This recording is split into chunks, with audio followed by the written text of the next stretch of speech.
తగలబెడుతున్న ఇంట్లోకి తిరగబడ్డ ఆడదాని జోలికి వెళ్ళకూడదు అంటూ చెన్నకేశవరెడ్డి సినిమాలో ఓ డైలాగ్ ఉంటుంది.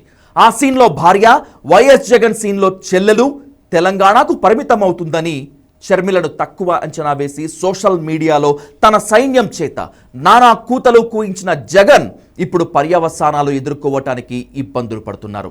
వైసీపీ నేతలు షర్మిల విషయంలో సంబంధం లేకుండా మాట్లాడుతూ ఆమెను నానా మాటలు అన్నారు. సాధారణంగా తిడితే సైలెంట్గా ఉండే రకం కానే కాదు షర్మిల. ఆమెను ఒక మాట అంటే 100 మాటలు అనటానికి రెడీగా ఉంటుంది. షర్మిలను వైసీపీ నేతలు అర్థం లేని ఆరోపణలతో విమర్శించినా ఆమె మాత్రం సూటిగా తగిలే సబ్జెక్ట్ ఉన్న కామెంట్స్తో టార్గెట్ చేస్తూ ఉంటుంది. ఆస్తుల విషయంలో ఇదే జరిగింది. షర్మిల అటాక్ చేయటం మొదలుపెట్టిన తర్వాత వైసీపీ నేతల దూకుడు తగ్గింది. తన పార్టీకి ఓట్ షేర్ లేదని, అసలు మాట్లాడే అవసరం కూడా లేదని జగన్ చేసిన కామెంట్స్కు షర్మిల ఇచ్చిన కౌంటర్కు వైసీపీ నేతల మైండ్ బ్లాంక్ అయింది. నాకు 40% లేకపోయినా ప్రజల్లో ఉన్నా అంటూ కౌంటర్ ఇచ్చింది.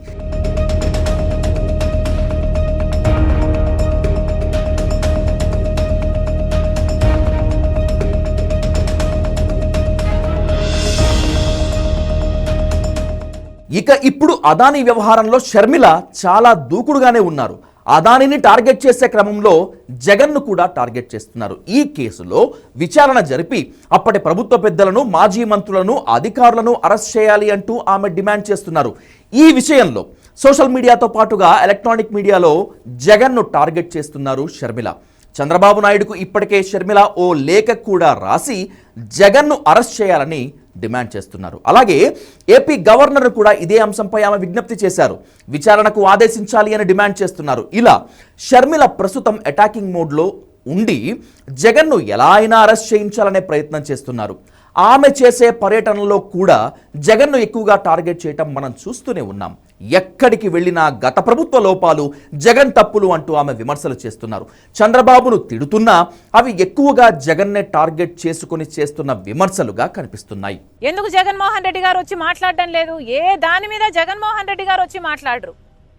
జగన్మోహన్ రెడ్డి గారు సమాధానం చెప్పాల్సిన అవసరం లేదా?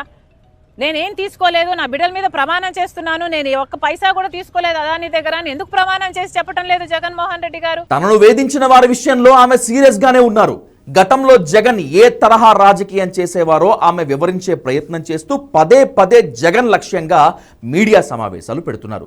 బాలకృష్ణ ఇంట్లో కూర్చొని షర్మిలను తిట్టారు అని జగన్ చేసిన కామెంట్స్కు టీడీపీ కంటే ముందే షర్మిల రియాక్ట్ అయ్యారు. 5 ఏళ్లు సీఎంగా ఉండి మీరేం పీకారు అంటూ మాట్లాడారు షర్మిల. జగన్మోహన్ రెడ్డి గారు, మీకు నిజంగానే చెల్లెల మీద ప్రేమ ఉండుంటే మీకు బాలకృష్ణ గారో లేక బాలకృష్ణ బిల్డింగ్ ఐపీ అడ్రస్ నుంచో మీ చెల్లెల మీద తప్పుడు ప్రచారం జరిగింది అని మీరు నమ్మింటే, మీకు తెలుసుంటే, మరి మీరు 5 సంవత్సరాలు ముఖ్యమంత్రిగా ఉన్నారు కదా. ఆ ఇష్యూ జరిగిన తర్వాత 5 సంవత్సరాలు మీరు ముఖ్యమంత్రిగా ఉండి ఏం గాడిదలు కాశారండి? ఎందుకు ఎంక్వైరీ వేయలేదు బాలకృష్ణ మీద? ఇక ప్రభాస్ కు తనకు ఏ సంబంధం లేదని బిడ్డలపై కూడా షర్మిల ప్రమాణం చేశారు. నా మీద తప్పుడు ప్రచారం జరుగుతుంది అని ఏ రోజైతే కేసు పెట్టానో ఆ రోజే నేను ప్రభాస్ అన్న వ్యక్తిని ఇంతవరకు చూడలేదు అని చెప్పాను. ఈ రోజుటికి కూడా నాకు ప్రభాస్ అంటే ఎవడో తెలియదు.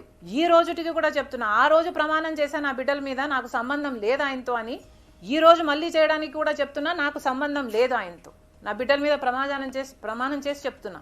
ఆస్తుల విషయంలో కూడా అలాగే ప్రమాణం చేశారు. మరి భవిష్యత్తులో షర్మిల రాజకీయం ఎలా ఉంటుందనేటువంటిది లెట్స్ వెయిట్ అండ్ సీ.